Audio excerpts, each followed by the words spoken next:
terapeuta integrativa e mentora de mulheres. Hoje eu quero falar para vocês sobre a síndrome do pânico. Talvez você não tenha ouvido dessa maneira que eu vou trazer para vocês. O que é? Quais são os sintomas? Por que tantas pessoas entram em crise do pânico? O transtorno do pânico tem tratamento? É possível se libertar desse problema totalmente? Segundo um artigo da revista Veja, de 2018, o transtorno do pânico afeta cerca de 1,8% da população mundial. Antigamente, o transtorno do pânico era conhecido como a síndrome do pânico. A palavra síndrome significa um conjunto de sintomas, mas não necessariamente significa que seja algo ruim. Por exemplo, eu posso utilizar a expressão síndrome da adolescência com um conjunto de sintomas que representam essa fase aí da adolescência, né? Como a puberdade, as alterações hormonais e as mudanças físicas. Já a palavra transtorno significa uma situação que traz um incômodo.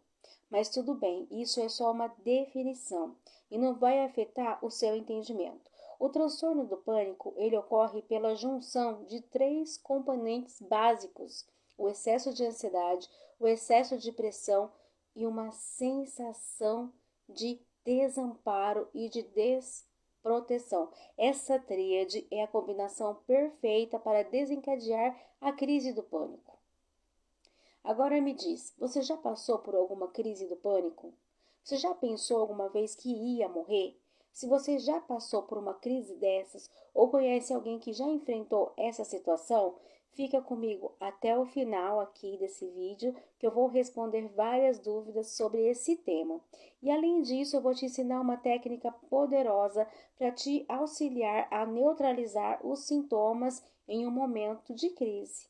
Bom, o transtorno do pânico desencadeia crises de ansiedade aguda, marcadas por muito medo, muito desespero, associadas aí a sintomas físicos e emocionais que são horríveis. E durante o ataque do pânico, que em geral aí são de curta duração, a pessoa apresenta uma nítida sensação de que ela vai morrer e de que ela perdeu o controle sobre ela mesma e que ela está ao ponto de enlouquecer. Só quem já teve uma crise dessa sabe bem o que eu estou falando. Então, o medo, ele toma conta das pessoas, né? E por conta das questões hormonais, o transtorno do pânico, ele atinge mais as mulheres do que os homens e aumenta no período fértil da vida. Na verdade, o ataque de pânico, ele começa de repente e apresenta aí pelo menos 4 sintomas que eu vou compartilhar com vocês. E um dos primeiros sintomas é o medo de morrer. E isso acontece porque a pessoa começa a somatizar uma série de outras reações no seu corpo, que leva ela a pensar muito sobre isso. E essa sensação de que ela vai morrer é devido muitas vezes sentirem dores fortes ou desconforto no peito, que facilmente pode ser confundidos com sinais de infarto. E além disso, a pessoa pode sentir palpitações, taquicardia, falta de ar e até mesmo sufocamento. E com certeza isso é assustador, mas esses sintomas eles aparecem assim, do nada. E esses que eu falei são os mais comuns e os mais assustadores. Outro sintoma é o medo de perder o controle e até enlouquecer. A pessoa sofre de uma espécie de despersonalização e desrealização. Mas o que seria isso? A despersonalização é a impressão de desligamento com o mundo exterior. Então, é como se essa pessoa estivesse vivendo em um sonho. E a desrealização é a distorção da realidade. No caso, é a forma como aí que a pessoa vê o mundo, né? E ela mesma. Isso acaba impedindo a pessoa de diferenciar a realidade da fantasia, da ilusão. Além desses, tem outros, como sudorese, náusea, desconforto abdominal, tontura, vertigem. Tem também ondas de calor, calafrios, adormecimento, formigamento de partes do corpo, tremores, abalos, estremecimento também. Você percebe o que o nosso cérebro é capaz de produzir? E muitas dessas reações de desconforto é devido ao inconsciente identificar como perigoso algumas situações que não são perigosas. Então, o cérebro direciona parte do sangue para determinadas regiões do corpo e acelera os batimentos para ter aí uma maior irrigação sanguínea, fazendo você respirar mais rápido para auxiliar na oxigenação dos seus membros inferiores. Por exemplo, para ele está te dando uma chance de fugir de uma situação de perigo. Mas o que ocorre é que não existe uma situação de perigo real. É como se o seu cérebro ele entrasse em conflito interno que paralisasse por completo. Geralmente, pessoas que entram nesse estado, muitas vezes não conseguem nem se ver. É como se elas estivessem sentindo um turbilhão de sintomas no corpo. E realmente, por não entender o que é aquilo, ela acaba tendo a sensação de que realmente ela vai morrer. Mas, em geral, isso não representa um perigo para quem está passando por essa situação. A pessoa definitivamente não vai morrer. Uma coisa que ocorre com certa frequência é que, quando a pessoa passa por uma situação de pânico, você pode fazer com que ela mude seus hábitos, a fim de que isso não ocorra mais. E a pessoa acaba se isolando em casa, ela evita sair, ela evita frequentar lugares fechados, ela evita situações que elas pensam que podem desencadear uma nova crise. E é nesse momento que as coisas começam a afetar a vida dessas pessoas, porque essas restrições, elas vão se acumulando e a pessoa pensa que essa é a forma mais eficiente de lidar com essa situação. Mas cada vez que essa pessoa decide não sair de casa, que é mais seguro, e acaba se sentindo aliviada por fazer isso, ela acaba reforçando que lá fora é uma zona de perigo. Então isso vai aumentando a chance da pessoa ter novas crises. Consegue perceber? O efeito é totalmente o inverso.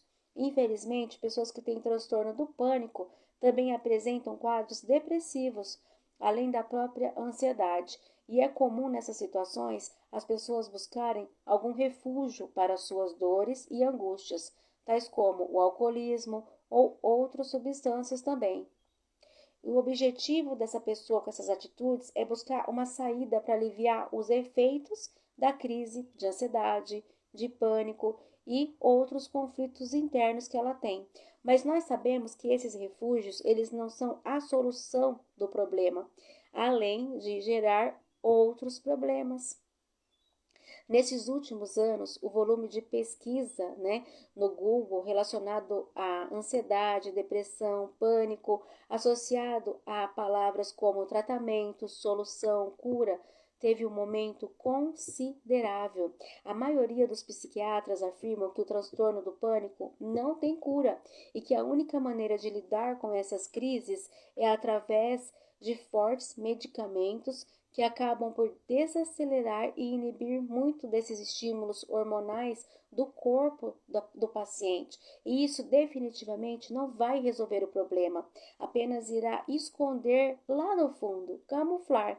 E eu digo isso porque o gatilho para a crise do pânico ainda está lá dentro do seu inconsciente, pronto para sair assim que algum estímulo de perigo aparecer. Agora imagine uma pessoa com alto nível de ansiedade ouvir que o que ela tem não tem cura e que vai precisar tomar remédio para controlar esse estado para o resto da vida. É desesperador, não é? E para piorar, isso pode prejudicar ainda mais a sua estima e aumentar a sua insegurança. Isso ocorre porque a pessoa ela sempre vai ficar com medo de ter novas crises, e isso vai acabar interferindo na sua qualidade de vida e, consequentemente, na sua felicidade. Esse tipo de situação, com certeza, irá ampliar o nível de angústia e falta de esperança. Sabe de uma coisa? Quando a pessoa não está bem, mentalmente e emocionalmente, diversas outras áreas da vida dela são afetadas. A pessoa acaba ficando mais suscetível a doenças e isso acaba afetando até a produção de anticorpos no organismo dela. Quantos e quantos casos de pessoas que estavam bem, mas depois de terem o conhecimento de que um parente próximo faleceu, aí, por exemplo, acabaram ficando doentes e muitas vezes até falecendo em seguida. E muitos desses casos, a pessoa estava muito sugestionável. Talvez você tenha presenciado histórias semelhantes a essas, e essas coisas realmente podem acontecer. A nossa mente tem o poder de fazer isso. Quando a pessoa perde a esperança, isso pode ser um problema que pode vir a se expandir de uma maneira negativa para as outras áreas da vida. Agora, linkando isso com o que eu falei no começo do vídeo, em resumo, o transtorno do pânico é composto pela junção de três fatores: o excesso de ansiedade, o excesso de pressão, não necessariamente uma depressão, e um desamparo ou desproteção. A ansiedade, ela é a resposta de um gatilho de medo que vem do inconsciente que ativa no mecanismo um ciclo de adrenalina. E ela pode ter sido desencadeada aí por um ou mais traumas ou acúmulo de pequenas marcas emocionais que afetaram negativamente a vida daquela pessoa. E é importante você saber que um evento de medo pode desencadear um acúmulo, porque quando a pessoa está fragilizada emocionalmente, é muito mais fácil potencializar outras questões emocionais dentro dela. E ainda seguindo essa linha de raciocínio, além da ansiedade, a pessoa pode estar sofrendo muita pressão. E essa pressão pode estar vindo de uma cobrança excessiva no trabalho, na sua casa, na faculdade, dos seus familiares e muitas vezes até dela mesma. E essa pressão facilmente pode desencadear uma sensação de forte cobrança, vindo de todos os lados. Inclusive, eu já até comentei sobre isso em outros vídeos. E, para finalizar tudo isso, nós podemos acrescentar uma pitada de desamparo e desproteção. Imagine que uma pessoa está vivendo num momento turbulento, uma mistura de ansiedade e depressão.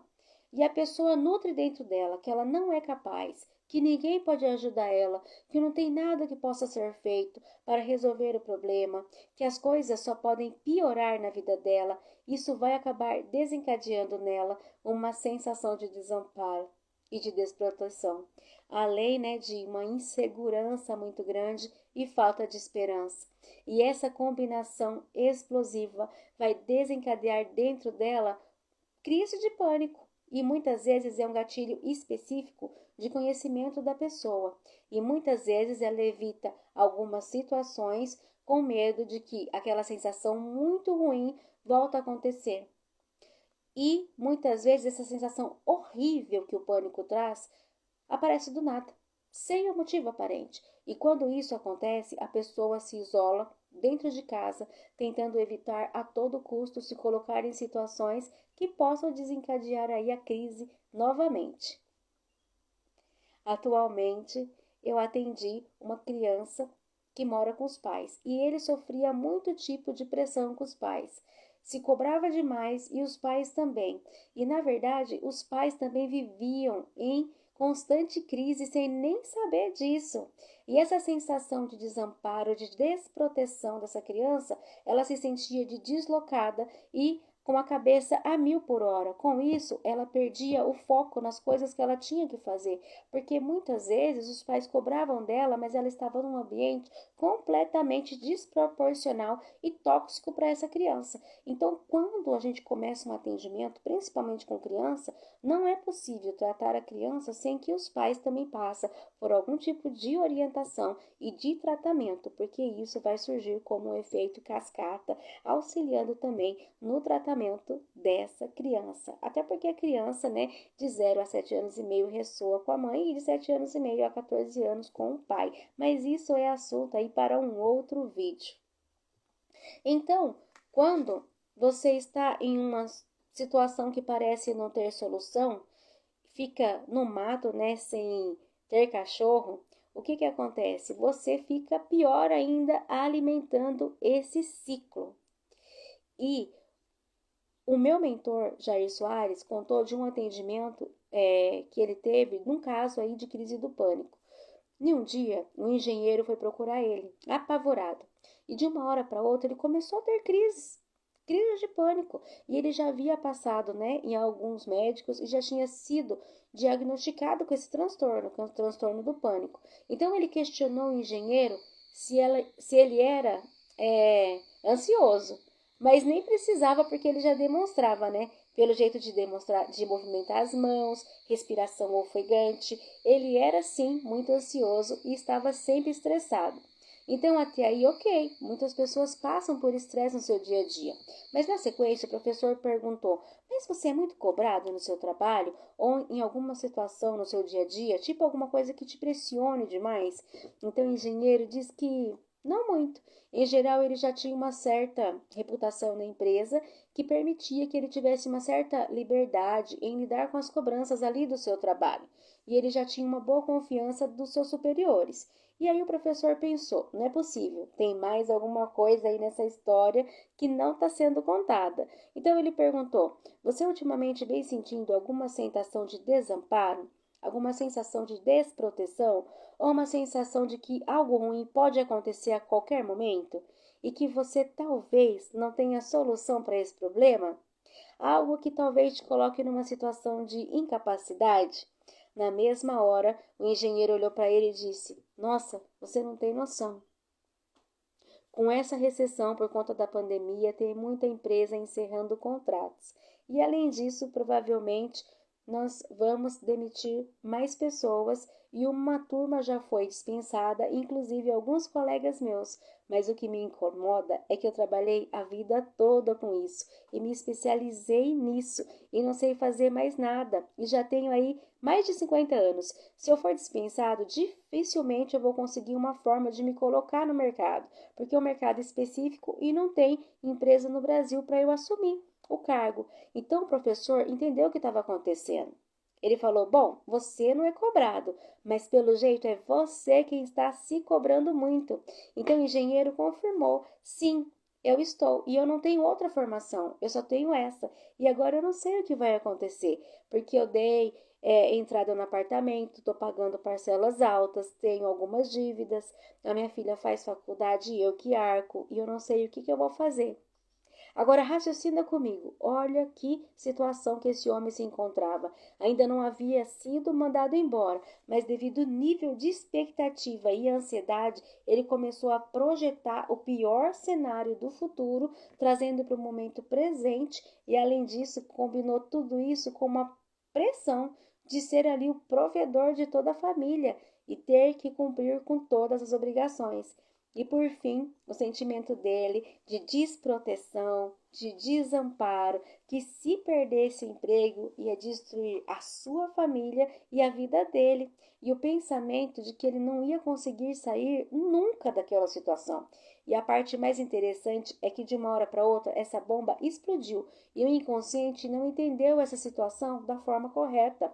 Ele simplesmente começou a disparar vários alertas de perigos, somatizando sintomas de ansiedade por todo o corpo dele. Uma enxurrada de adrenalina estava sendo despejada na sua corrente sanguínea e mais uma série de outros sentimentos negativos, de medo, de pavor e de desespero, entre outras muitas coisas. Muito simples assim. Compreendeu? E esses dias atrás eu presenciei uma pessoa da minha família passando mal, sentindo muito medo, e ela, além de sentir todo esse desconforto, ela ficou com a mão gelada, ela ficou com as pernas bambas, ela viu um buraco no chão, ela achava que ela ia cair dentro desse buraco, ela claramente tinha a sensação de que ela ia morrer e o coração ficou sim palpitando. Mas o que aconteceu com ela? O software mental dela entendeu que existia um risco de morte e disparou uma carga de adrenalina no corpo dela, porque o cérebro ele não compreendeu que um evento aconteceu com ela, se era real ou imaginário. Então, assim, as histórias de vida de cada pessoa pode ser diferente, mas, em geral, o funcionamento do inconsciente, ele segue uma lógica. E toda emoção tem lógica, e é possível identificar a origem desse problema e acessar através dos métodos de reprocessamento da terapia TRG, a fim de eliminar os seus efeitos. E o resultado virá. Compreende? O resultado virá. E muitas vezes tem pessoas que querem atendimento de emergência, sabe? Tem muitas pessoas que querem atendimento de emergência para resolver aquela situação.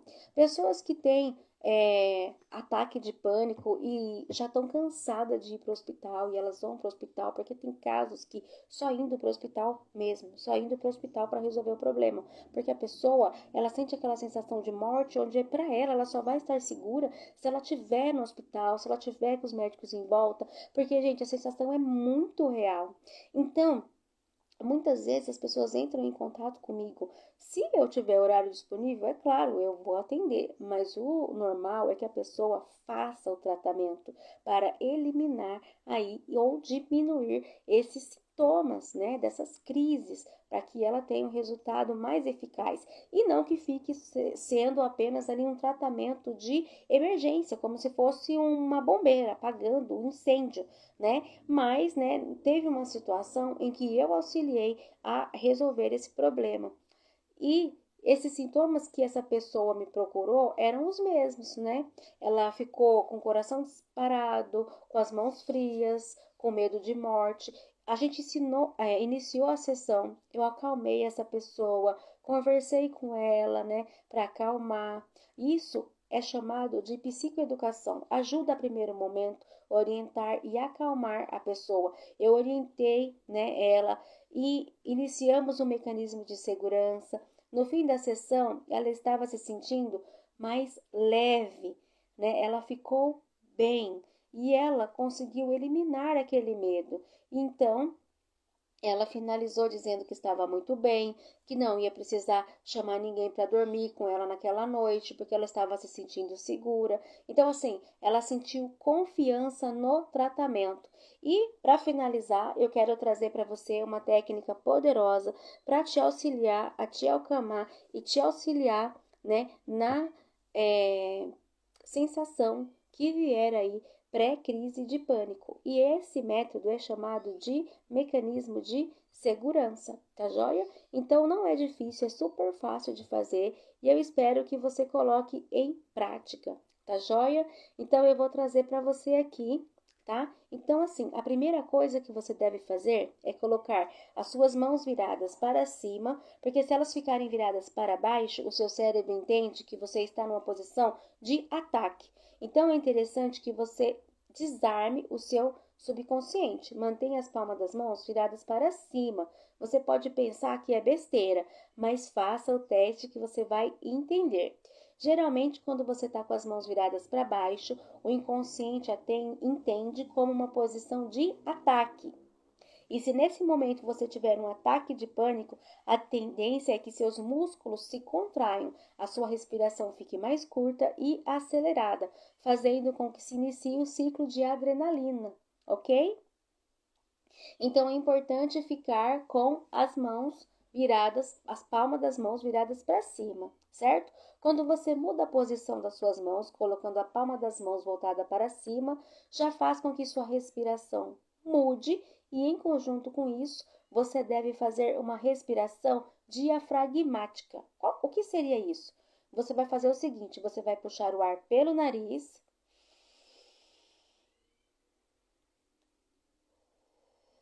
e soltar pela boca. Lembre-se de puxar o ar pelo nariz, porque ele acaba forçando a pessoa a reduzir a quantidade de ar que está entrando no organismo. Geralmente, quando a pessoa respira pela boca, a chance dela manter uma respiração acelerada e sem controle é muito maior. Então, imagine que a sua barriga é uma bexiga e ao inspirar pelo nariz, você deverá perceber a sua barriga estufando. Então, direcione todo o oxigênio para essa direção, para essa região. Enche o máximo que der e em seguida vai soltando o ar bem devagarzinho pela sua boca, levemente aberta. Faça essa respiração várias vezes por dia. Em criança é muito eficaz, ok? Então, ensinar uma criança é meio até engraçado, que ela fala assim, eu sei respirar, porque senão eu tinha já morrido, né? Mas é uma respiração diafragmática, né? Então, você vai encher, né, a barriga, vai respirar bem grande e depois você vai soprando devagar pela boca. Por quê? Porque não tem como você combater uma crise que está vindo da sua mente com a própria mente. O seu cérebro vai entender com a linguagem do seu corpo. Então, com o seu corpo, com a sua respiração, você envia uma mensagem para o seu cérebro, tipo assim, tá tudo bem, tá tudo bem. E aí você desarma, né, esse botãozinho que está acionando ali o disparo de adrenalina. Faça isso por uns 7 minutos, isso realmente funciona. Essa respiração vai te amparar, vai te apoiar e é como se você tirasse ali uma peça de dominó que está emparelhada uma atrás da outra. Então você interrompe o ciclo de queda dessas peças de dominó. E do mesmo jeito você interrompe a produção de adrenalina e interrompe esse processo de descarga na sua corrente sanguínea. E o seu cérebro entende que o perigo já passou e tudo volta ao normal. Entenda, o seu inconsciente não sabe o que é passado e nem futuro. Para ele, tudo é presente. Por isso, se você passou por um trauma há 20 anos atrás, para o seu inconsciente era se isso estivesse acontecendo exatamente agora. Mesmo que você não se lembre o que aconteceu.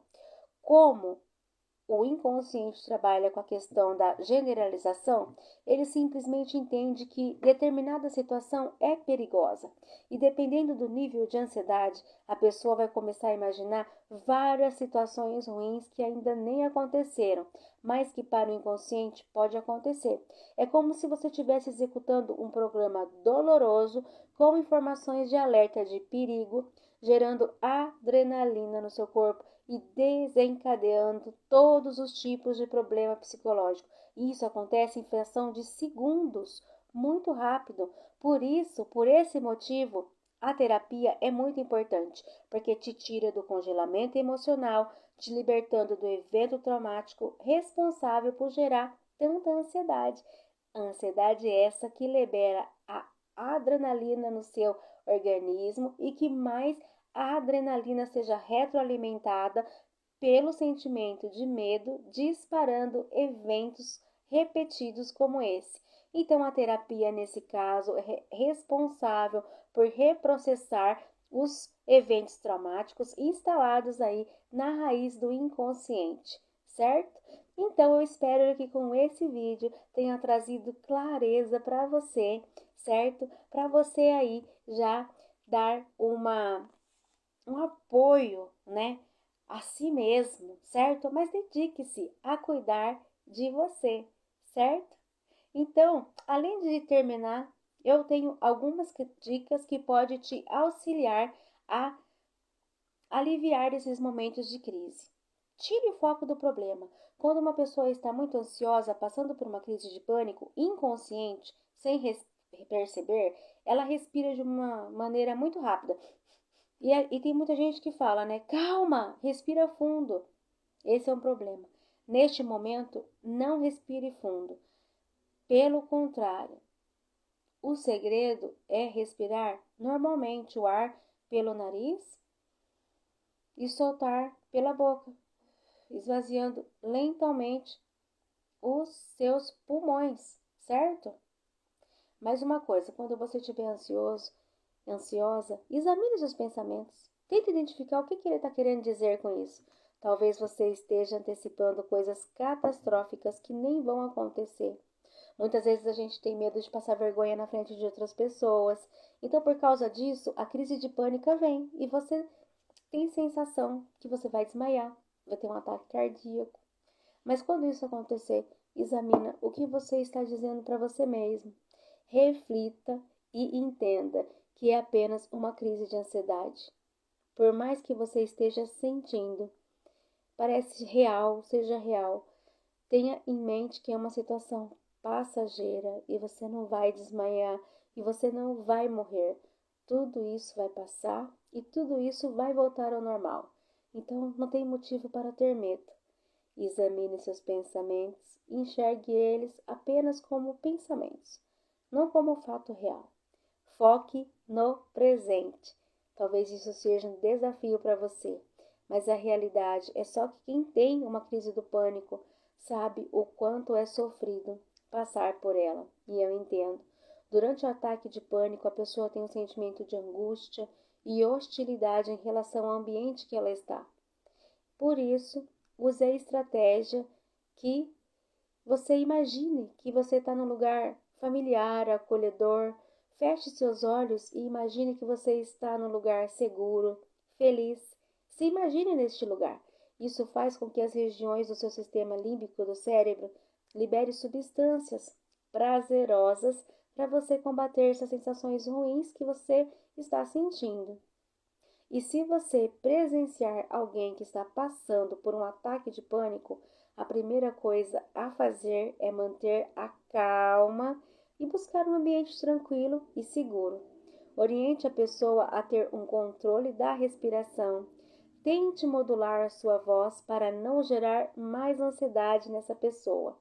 E valide o sofrimento da pessoa até ela se acalmar e vai acompanhando. Por quê? Porque o acompanhante ele tem que permanecer empático, tranquilizando a outra pessoa.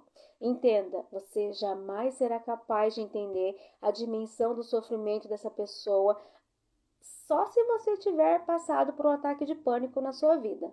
Lembrando que essas são aí algumas dicas para você, para te apoiar e enfrentar esse momento de crise. E se aquilo que eu te falei fez sentido para você, por favor, compartilhe esse vídeo, conte sua experiência. Eu amo ler cada mensagem, eu aprendo muito com cada mensagem. E caso você tenha alguma sugestão de melhoria para mim, não esqueça de pôr aqui nos comentários. E se você tem interesse em conhecer mais sobre a terapia TRG, entre em contato comigo. Os meus contatos estão na descrição e eu terei um imenso prazer em te apoiar. Cheguei ao final de mais um vídeo e eu agradeço por você ter assistido ele até o final. Não esqueça de curtir e compartilhar esse vídeo com mais pessoas que precisam. E se você ainda não se inscreveu no meu canal, se inscreva, ative as notificações e eu te vejo também lá no Instagram, Terapia e Sucesso. Um abraço muito carinhoso e eu te vejo no próximo vídeo.